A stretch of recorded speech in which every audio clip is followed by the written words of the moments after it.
Hello, ഒരു മിക്സിയുടെ ജാറിലൂടെയും കുറച്ച് തേങ്ങാപ്പീരി എടുത്തിട്ടുണ്ട് ഒരു ചമ്മന്തി അരിക്കുന്നതിന് വേണ്ടിയിട്ട്.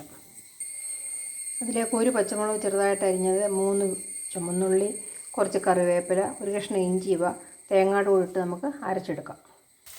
ഒരു പാൻ അടുപ്പത്ത് വെച്ച് അതിലേക്ക് കുറച്ച് വെളിച്ചെണ്ണ ഒഴിച്ച് 3 ചുമന്നുള്ളിയും കൂടെ അരിഞ്ഞിട്ടിട്ടുണ്ട്. ഉള്ളി മൂത്തിട്ടുണ്ട്. നമുക്ക് അതിലേക്ക് ഇച്ചിരി കടുക് ഇട്ട് കൊടുക്കാം. 2 കറിവേപ്പില ഇട്ട് കൊടുക്കാം. അതിലേക്ക് നമുക്ക് അരച്ച് വെച്ചിരിക്കുന്ന ചമ്മന്തി വെച്ചിട്ട്, ചമ്മന്തിക്ക് ആവശ്യമായ വെള്ളം ചേർത്ത് കൊടുക്കണം. അതിനകത്തേക്ക് നമുക്കൊരു 3/4 സ്പൂണ് ഉപ്പൂടെ ചേർത്ത് കൊടുക്കാം.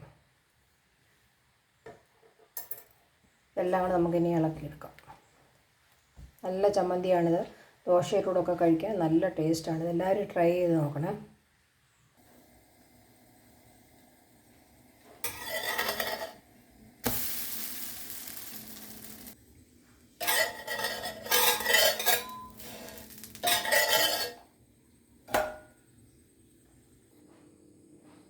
ഇതാണ് നമ്മുടെ ടേസ്റ്റി ആയിട്ടുള്ള ദോശയും ചമ്മന്തിയും സാമ്പാറും.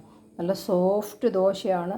നല്ല പഞ്ഞി പോലെ ഇരിക്കുന്ന ദോശ. ഇത് മുറിച്ച് നല്ല ചമ്മന്തിയാണ്. ഇതിനകത്തിങ്ങനെ നമ്മൾ മുറിച്ച് കഴിക്കാൻ നല്ല രസമാണ്. എല്ലാവരും ട്രൈ ചെയ്യണം. എൻ്റെ ചാനൽ സബ്സ്ക്രൈബ് ചെയ്യണം, ലൈക്ക് ചെയ്യണം, ഷെയർ ചെയ്യണം. Thank you.